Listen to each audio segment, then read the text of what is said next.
नमस्ते साथियों, स्वागत है आप सभी का साइंस बाय राकेश केतन पर। मैं हूं राकेश केतन।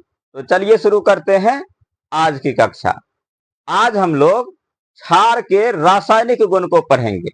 आइए देखिए, क्षारों के रासायनिक गुण, केमिकल प्रॉपर्टीज ऑफ बेस।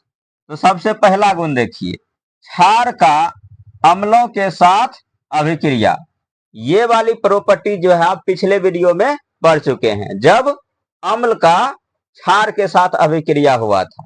आइए अगला प्रॉपर्टी देखिए, क्षार का धातु के साथ अभिक्रिया। क्षार कुछ धातुओं के साथ अभिक्रिया करके लवण तथा हाइड्रोजन गैस बनाते हैं। क्षार कुछ ही धातुओं के साथ अभिक्रिया करती है और अभिक्रिया करने के बाद लवण और हाइड्रोजन गैस बनाती है। क्षार सभी धातुओं के साथ अभिक्रिया नहीं करती है। किस धातु के साथ अभिक्रिया करती है? तो कुछ धातु है जैसे एल्यूमिनियम और जिंक। आइए एग्जांपल देखिए, जब सोडियम हाइड्रोक्साइड का एक्वस सॉल्यूशन यानी कि जलीय विलयन एल्यूमिनियम के साथ अभिक्रिया करती है, तो जो बनने वाला लवण होता है वो होता है sodium aluminate, NaAlO2, sodium aluminate, और साथ में हाइड्रोजन गैस निकलती है। जब सोडियम हाइड्रोक्साइड का एक्वस सॉल्यूशन यानी कि जलीय विलयन जिंक के साथ अभिक्रिया करता है, तो बनने वाला जो लवण होता है वो होता है NaZnO2, सोडियम जिंकेट, और साथ में हाइड्रोजन गैस बाहर निकलती है। आइए अगला गुण देखिए, क्षार का अधातु ऑक्साइड से अभिक्रिया। क्षार अधातु के ऑक्साइड से अभिक्रिया करके लवण और जल बनाते हैं। क्षार जो है अधातु के ऑक्साइड से रिएक्शन करके लवण और जल बनाता है। क्योंकि अधातु के ऑक्साइड की प्रकृति अम्लीय होती है, इसीलिए ये अभिक्रिया अम्ल का क्षार के अभिक्रिया के तरह बिहेव करती है। क्योंकि ऑक्साइड जो होता है अधातु का, उसकी प्रकृति क्या होती है? अम्लीय होती है, इसीलिए ये अम्ल क्षार अभिक्रिया के तरह बिहेव करता है, क्षार का अधातु के ऑक्साइड के साथ अभिक्रिया। आइए उदाहरण देखिए, सोडियम हाइड्रोक्साइड का कार्बन डाइऑक्साइड से अभिक्रिया। तो कार्बन डाइऑक्साइड क्या है? अधातु के ऑक्साइड हैं।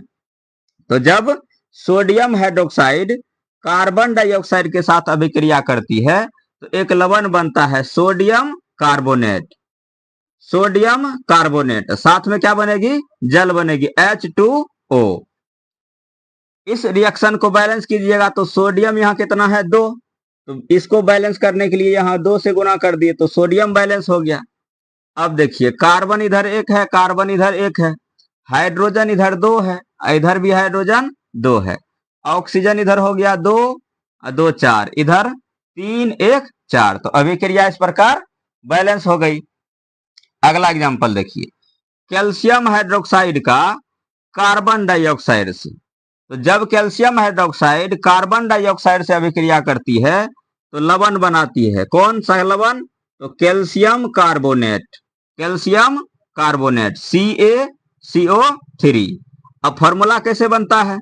क्योंकि कैल्शियम की जो वैलेंसी होती है वो 2+ होती है और कार्बोनेट की वैलेंसी होती है 2-। तो वैलेंसी समान है, इसीलिए 1 1 यहाँ लिखा नहीं जाएगा। तो फॉर्मूला बनेगा CaCO3, कैल्शियम कार्बोनेट।